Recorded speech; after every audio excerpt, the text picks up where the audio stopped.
Recently I put out a video about features that I didn't want to carry over from BF1 into the new Battlefield game we're expecting this year. Let's call it Battlefield 2018. So as I said in that video, to balance the scales, I'm going to talk about some features that I do in fact want to see carried over from BF1, because there's plenty that BF1 has done right and improved on the series, but I think it's very important to talk about both sides of the coin. So we're going to start off with one of the biggest ones for me, movement, but more specifically vaulting. Vaulting has been a feature of Battlefield games since BF3, and let's be honest, it's a pretty standard feature now across many FPS games these days. But what sets BF1 apart, and the feature that I want to see return, is the high vaulting or hoisting that we've currently got in the game.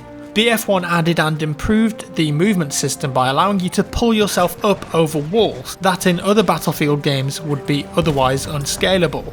And it really does change the dynamic of a lot of maps and certain engagements when you can climb up walls or areas that are much higher than your eye height. Of course, it's still restricted, you can't climb on every piece of cover wherever you want to. Certain areas, walls or buildings are restricted for balance reasons, but for the most part, the system is very good and I'd love to see it return with perhaps even more improvements. Whenever I go back and play previous Battlefield games like BF3 and BF4, I often find myself wanting to hoist myself over walls, but I can't, and it just feels really restrictive. That feature is fantastic in BF1 and I'd love to see it come across to BF 2018. Now when it comes to other movement in the game, a lot of time and effort has gone into testing movement speeds in BF1, stuff like acceleration, sliding speed, also restricting how mobile you can be with your aim while sliding, and overall it's in a far better place than it used to be when the whole AD spam used to be a much bigger issue. It'd be a shame to see all of the movement changes go to waste, and I don't consider any of them specific, so I don't see why they couldn't translate this over to the new game, unless we're playing on the moon, and then jetpacks. I think we can rule that one out though. Moving on, 60Hz tick rate servers are a must, and thankfully that's actually the standard now on BF1. We've come a very long way in terms of netcode since BF3, and we're finally at a point where we've got 120Hz servers available, but 60 is now considered the standard, and honestly I think it's fair to say that the hit reg in Battlefield is and has been really good for quite some time now. Gone are the horrible hit reg problems of the past, at least for the most part. I'm not saying the game is perfect, we know it's not, but the game is far more responsive than it ever was, even at launch. And I think it's really important that the new game in 2018 sets the standard for 60Hz tick rate servers right out of the blocks. There's a YouTuber called Battle Nonsense who does incredible breakdowns of netcodes in games, and not long ago he did a video on BF1 and proved that it's actually got one of the best netcodes on the market at the moment. Now there were so many small improvements that Battlefield 1 has over its predecessors. Let's take the minimap changes for example. Something that I really liked about BF1 was that you don't show up on the minimap when you fire, which absolutely increases the skill gap and puts far more reliance on players using their eyes and their game sense and ears rather than just relying on easy to read dots on the minimap. I thought that was a fantastic change, and it allows for more interesting flanking opportunities. If you're not paying attention to where you're looking or what you can hear, you're going to be in trouble. Also showing cap radiuses on the minimap, shout out to Battlefield Hardline for that one. Such a small thing, but honestly it just makes a big difference, especially when trying to learn new maps. Alongside this is the huge amount of customization that you can do to the minimap and just the UI in general. There's a phenomenal amount of things that you can change on Battlefield 1, from minimap size, opacity, HUD elements, crosshair colour, hit marker colour, and tons of things in between. There's a lot of customization for the HUD in there, and I really want that to continue into the new game. And another thing that was great, just a little thing like a medic being able to spot a down friendly player so they know that a revive is coming in. And even the distance that a medic is away from you, that was a great touch.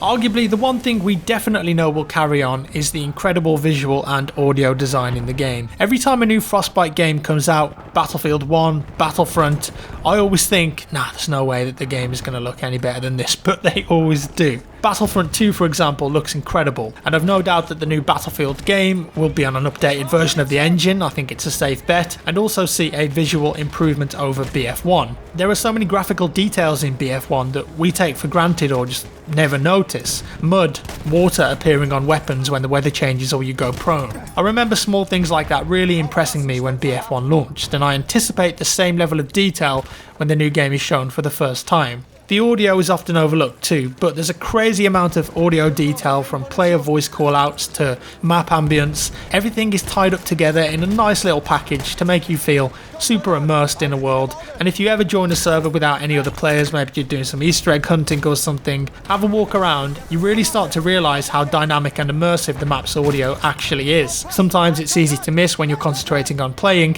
and the only thing you can hear is gunfire and explosions. What about destruction? Well, we've been through a few different stages of destruction in the few past Battlefield games, but I honestly think it's in a great place right now in BF1. Back in Bad Company 2, you could level entire buildings, practically destroying the entire map, and gadgets like the underslung grenade launcher really helped you to do that. In BF3 that was toned back, but you could still deal a lot of damage to buildings, even dropping the entire sides of buildings on top of enemies on map like Sen Crossing and Grand Bazaar for instance. Rubble drop kills were definitely fun. And then with BF4, Levolution was the big thing, destruction on a new level. Bit of a gimmick though in that game. With BF1 though, I think we've hit the sweet spot. There's still destruction, walls can be destroyed, sides of buildings can be taken down, but you've still got areas that you know are indestructible, and that gives you some guaranteed cover and makes for a far better experience overall, in my opinion. It's a nice balance right now, I like where it is, and I'd be happy if we kept a similar tone in the next game. In terms of the game modes, I'm a massive fan of Operations, and I'd love to see it return in some shape or form. I think a large amount of the BF1 player base would agree with me on that, and I think there's just a lot that you can do with them based around map designs and themes. I would like to see a bit more consideration for map design though. Some maps work better on Operations than others. Remember Monte Grappa on launch, the Bunker of Hell? That wasn't very nice, but that was updated. And I think with the right balance, Operations could be again the star of the show. Next, I think one of the most underrated aspects of BF1 is the class system. We've been through quite a few over the years with up to 8 classes at some points, but Battlefield 1 settled for just 4. And honestly I think after some tweaks here and there, it could work really well.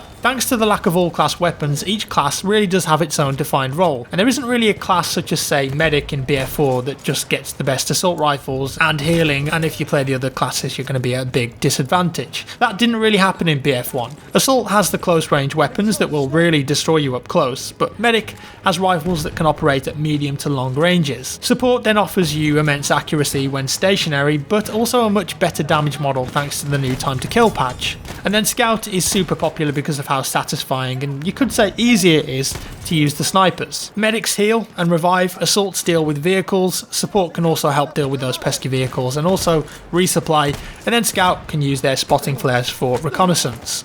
Overall, I think the class balance in BF1 works quite well, although support is a little underpowered sometimes. I love the fact though that you can level up each individual class, and if that remained in the next game, I'd like to see some more tangible rewards for leveling up specific classes, skins, battle packs, something for getting to say rank 20, 30, 40, 50, etc. Just take what's already there and build upon it. Now, because of the analog nature of World War I, there's definitely something to be said about not having lock-on weapons in the game. Of course, this is a setting-specific thing, and we can't really say we don't want lock-ons because it really does depend on the setting of the next game, but it does make the air gameplay a lot better, I think. Planes versus planes really are dogfighting now. That being said, anti-airs do play a big role, and now we've got the AA rocket gun in the game too that can do some real damage to planes. Even your standard gunfire can be pretty useful, but I think that pilots have a much better time in the game without the lock-on weapons of say the BF3 or BF4 environment. I'd also keep some of the scoring systems that are in BF1. And when I say scoring systems, I don't mean the game mode scoring like in Conquest, because I think that should go back in a way to its roots. I mean the actual player scoring system for kills and playing the objective. BF1 really tried to push forward the idea that playing the objective and doing team-based activities will give you the most points in a game, and it's not reliant on your kills or kill to death ratio, and I think that's a great system. If you're a medic, dishing out health and reviving, or a support providing ammo, combined with successful squad objectives and playing the objective, you can easily finish top of the scoreboard even if you don't have the most kills. In previous games though, if you had a lot of kills, there was a good chance that you'd be on top regardless of what you were doing in the game, but that's really not the case in BF1. You're 100% rewarded more for playing the game as it was intended, for team play, and I think the next Battlefield game really needs to enforce that to be popular. I think we could see a return of the current cosmetic battle pack system too, and just for clarity, I'm not talking about loot crates or random loot boxes, I'm just talking about the battle packs in the game like we currently get for ranking up or for special occasions, combined with a scrap system for getting a hold of the skins that you want to get directly. I think the system works well, and you could have assignments that grant you scrap too.